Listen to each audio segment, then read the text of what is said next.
Hi, my carbon monoxide detector recently failed, and I thought, here's an excellent opportunity to take it apart, see what makes it tick. Thought I'd get it on video.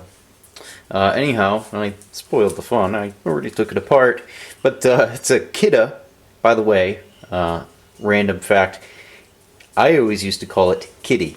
In fact, I used to work with representatives, and one day they finally corrected me. Maybe they were too embarrassed before to do so, but it looks like Kitty to me. Well, it sounds cuter anyway.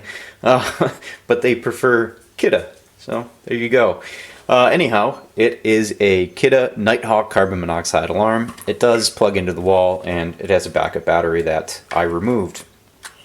Anyhow, like I said, I took all the fun out. I already took it apart, spoiled the surprise. But, it's a single board solution, single-sided load, as you would expect for a bit of consumer item like this. Try to keep the cost down. You can see that it does have surface mount on the back with all the through-hole stuff on the top. Power transformer here, just to get it out of the mains. We have our CO sensor here. And a big ass loud buzzer beefy thing to wake you up if you're sleeping, I guess. But let me get my macro lens and we'll get some close-up shots of this.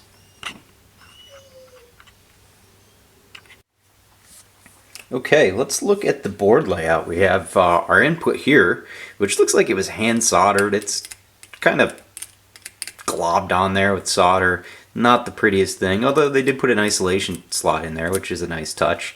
But there's this residue all over the board. Up in here you can see it looks like they tried to clean the flux off but didn't do a very good job. It's not the worst thing in the world, just not pretty. It doesn't exude the kind of confidence that you'd like to feel when you have something that your life depends on. I'm sure it works though. It's got all the certifications one would expect, UL, CSA. Anyhow, you can tell our mains input comes here.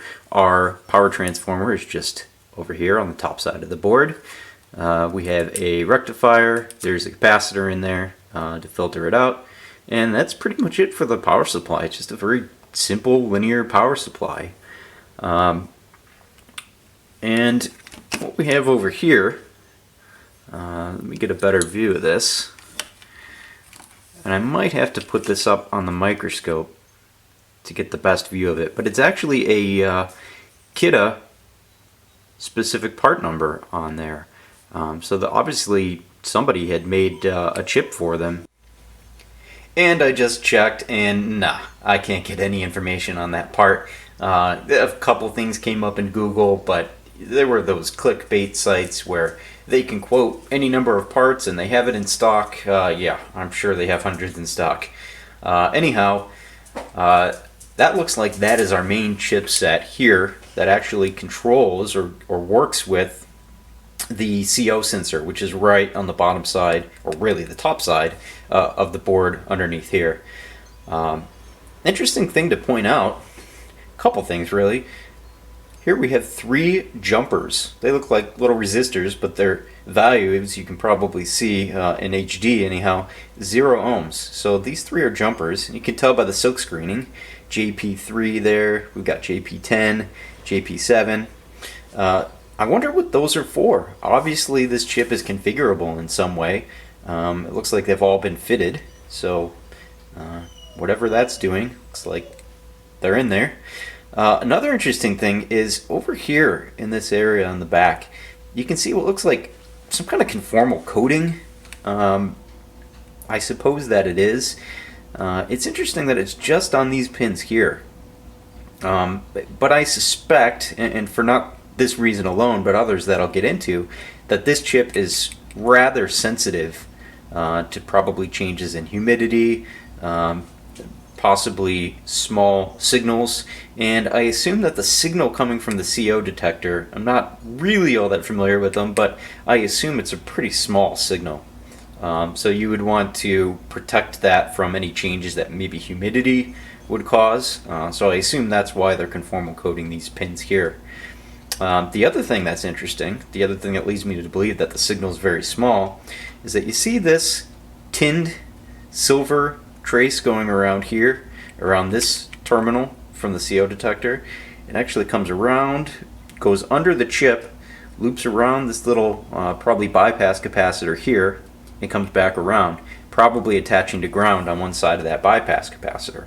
So what that does is that keeps any surface leakage across the surface of the board from interacting with that terminal there and causing an upset in the value. And that's done anytime you have really low voltage level signals. So interesting little chip there. Let me see if I can get a close-up on the microscope. Okay, this is the best I can get. You'll have to excuse me. This is pretty crude, but I had to go handheld. I couldn't get the angle with the tripod that I wanted. Anyway, here's the chip. You can see it's got the oh, sorry there. Got the kitty labeling on it. I'm sorry, Kidda. See, I can't even get it right all the time. And that's an 810-2794. It's a bit hard to see. It has some conformal coating on there. I can try to scratch that off. Yeah, it's almost made it worse. Another thing you can do sometimes with these chips, and this is gross, you may not want to do this in a professional scenario, but people don't know, won't hurt them. You lick your finger and you wipe the chip. Aha, a bit of saliva makes it a little better. And you can always play with the angle of your light. If you get it at a low angle like that, there you can see it clearly. 810-2794. Want to try and look it up? Go ahead, see what you can find. Actually, if you could link in the comments any info you find on it, I'd be really interested. Okay, back to the top side of the board.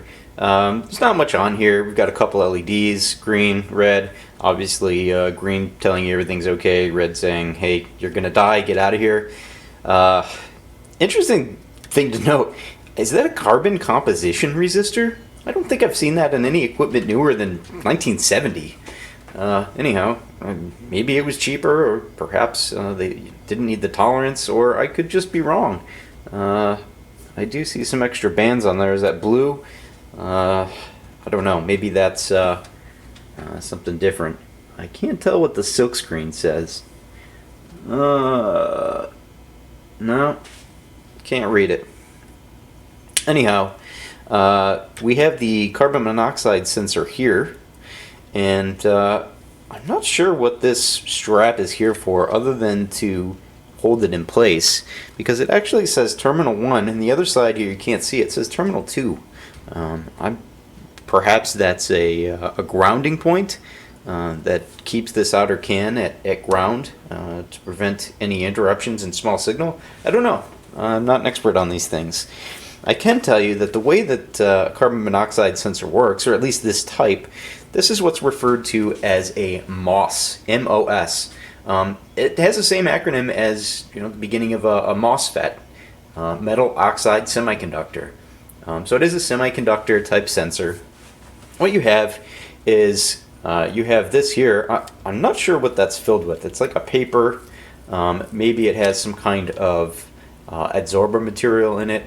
But what this does is, normally when oxygen, 21% normal atmospheric oxygen, can reach this cell, there's a heater in there that keeps it constantly heated to a certain temperature. I don't know what it is. And there are two dissimilar metals. I believe one is tin and the other one is some type of aluminum silica. And electrons are exchanged chemically between those two. When oxygen is present, those electrons cannot get exchanged. But when oxygen is not present, or in lower quantities because of what is referred to as a reducing gas, in this instance that's carbon monoxide, it will allow electrons to flow in very small currents, very small signals that Kidda chip recognizes.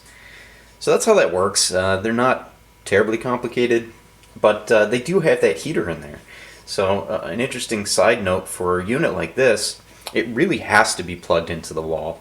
They don't make this type of sensor, as far as I know, in a battery type, because the batteries just wouldn't last with that heater.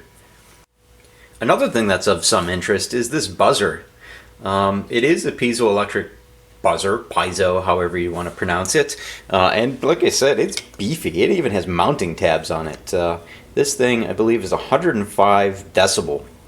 And what is that brand? I can't see it in the camera. You're probably yelling at me in HD saying, I know what it is, I can read it. I can't read it on my little LCD screen here. Because I stand behind the camera and try to do this. And it's not the easiest thing to do. Anyhow, I did look information up on this. I believe it's 105 dB, and I have heard this thing go off, and that's actually why it's here. It failed. It would continually go off. Couldn't get it to stop. Even when I unplugged it, the battery would make it go off, so I had to pull all of its sources of power. But anyway, yeah, this is really ear-piercing loud. It hurts your ears, actually. But the thing that's interesting about this is it has 3 wires. And as you'll know with normal buzzers, or if you don't know, normal buzzers have 2 wires. In this instance, we have 3. Clearly what we have here is red will be power, black will be common, and white will be a signal wire that tells the buzzer to come on or off. So what that's telling me is there's probably an integrated driver in this buzzer. And in fact, when I looked up the data sheet, turns out that's exactly what it was. So it's a little bit different than what one would expect to see. In case you're interested, as I was doing a little bit of research for this teardown, I went to the How It Works website, and I know it's how it works. They don't have always the most accurate information, but they do cite references, and it seems like they do some research. They actually had the information incorrect. They had a similar CO detector, and they were actually showing this as the buzzer, what they called the siren, I believe it was, and this as the CO detector. I don't know how they got that backward, but sure enough, go look for yourself. One last thing that kind of caught my attention on this is I was a little bit surprised to see that the main microcontroller in it is a Microchip PIC. That's a PIC 16F883. It's a regular 8-bit microcontroller, maybe a little bit beefier than what you'd expect to see in something of this grade, but perhaps that was a requirement for getting the UL listing. You wanted to have something a little bit more reliable than your crummy cheap little 8-bit microcontroller. But I guess it's a little surprising, maybe not entirely surprising. Just as an example, as an aside, I opened up my first alert. Words are escaping me here. My first alert smoke detector. It had failed in a similar way. It was only 3 weeks old, yet it was continually beeping, saying, "Help! My sensor died." Couldn't get it to stop beeping.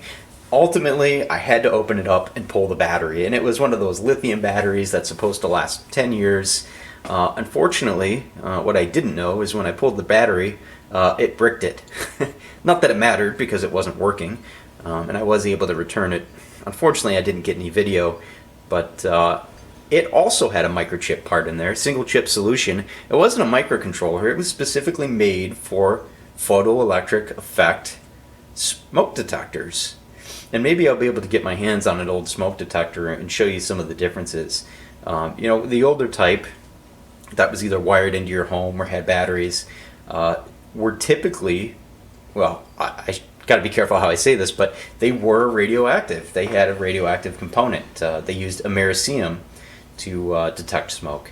How that interaction worked, I'm not entirely sure, but you could do some research on it and find out. Newer types, the more reliable types, are the photoelectric type, where you literally have a beam of light, and that beam of light, when it gets interrupted by smoke particles in certain quantities, it can detect that and it will trip an alarm. But unlike a typical smoke detector that doesn't know the difference between my cooking and an actual fire, I take offense to that. It's a little bit more reliable. Although in this instance, though it was the photoelectric type, it still failed, and turns out, yeah, it was the microchip part that failed. I guess it happens. It's electronics, and they do fail from time to time. Anyhow, I'm rambling on. What I want to do, since I found this PIC in here, and you'll notice in my last video, I also tried to hack, air quotes. Can't see it. air quotes, hack into a PIC, because if it's security enabled, I don't care. I just want to see if maybe I could get the hex file, or it'd be really interesting if we could get our hands on the C code. I highly doubt that that would be the case, but you know, I think it's worth a try. We could power this thing up from a bench power supply. We'll get our 3 or 5 volts. I don't know what it is. Probably 3.3. And it could be 5 too. Anyway, we'll get the power on there. We'll get all of our pins wired up to our PIC kit 2. And we'll put it on the computer and see if we can pull some data out of this thing. Oh yeah. I wanted to take a quick break here to introduce my lab assistant. This is Henry. Get it? Lab assistant. Get it? You get it. Okay, so I got all the wires soldered up to the PIC on the CO detector. It was rather difficult. It was not easy.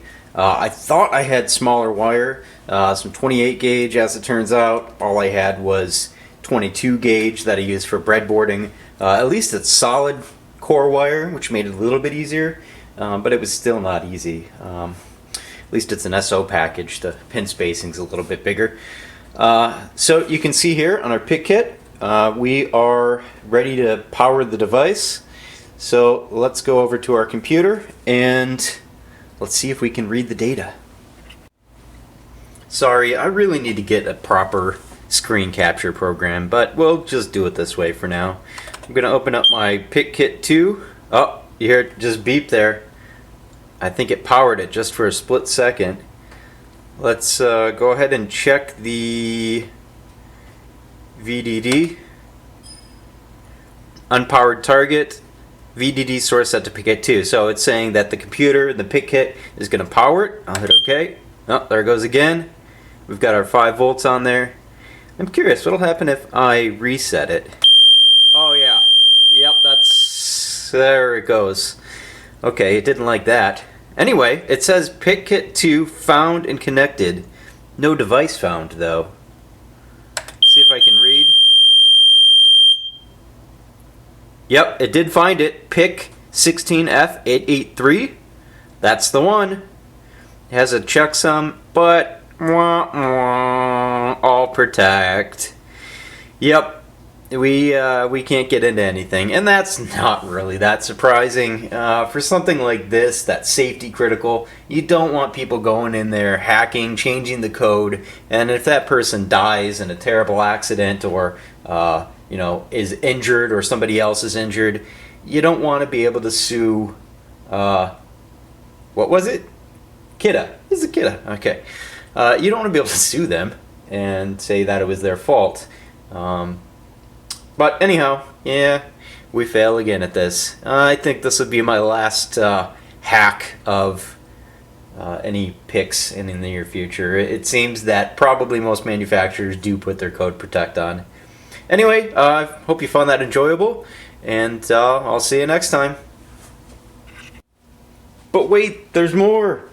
I wanted to show you the app that I used when I went to look up the pinout of that PIC 16F883.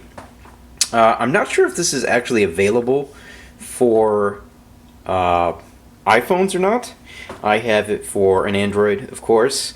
But the app is actually called Electro Droid down here at the bottom. And it's a great little app. It's got all kinds of information for especially beginners, resistor codes, Ohm's law, reactance, resonance, filter cutoff points, voltage divider calculations, capacitor charge, op amps, calculating the resistor you need for an LED, 555, voltage regulators, power dissipation. This is a really good one actually, because I find that power dissipation can be a bit of an art and a little bit difficult even for seasoned engineers to figure out. So that's really nice. There's all kinds of tools in here. Now this is the Pro version. You do have to purchase this. It's only a couple bucks on the App Store and it's well worth it. Highly recommend it. But if you actually go to resources, there's an add-on kind of widget that you can download. I think it's actually free, this one. The PIC microcontroller database. So we click that and it brings up a list of I don't know if it's every pick, but it certainly seems quite inclusive. Now, this isn't as good as going to the Microchip website and using their parametric search. That's still the best way if you're trying to design something using a pick. But if you need to look up the pinout really quick, or you want just a quick comparison of one pick to another, this is a really good method. So let's go ahead, and I'm trying to operate my phone through the camera lens. This is actually really difficult. See, I just picked the wrong one there. So I'm going to hit search. You can see I already searched it. There's my 883, comes right up. And I don't know if you can see the specs. Let me zoom in here. And it says that it's a mid-range 8-bit microcontroller, which we knew. It's got 4K words of flash memory. It's got a little bit of EEPROM memory. It's a 28-pin. We knew that. Max CPU frequency 20 megahertz, but since we didn't see any crystal on the board, it's clearly using that 8 megahertz internal, and likely it would be using that 10-bit A to D converter for getting the signal strength from the CO detector. Although with that other chip, we don't know. It's possible that that's doing the conversion and it's sending it over via SPI, I2C, something like that, because we do have both an SPI and an I2C hardware capability on this chip.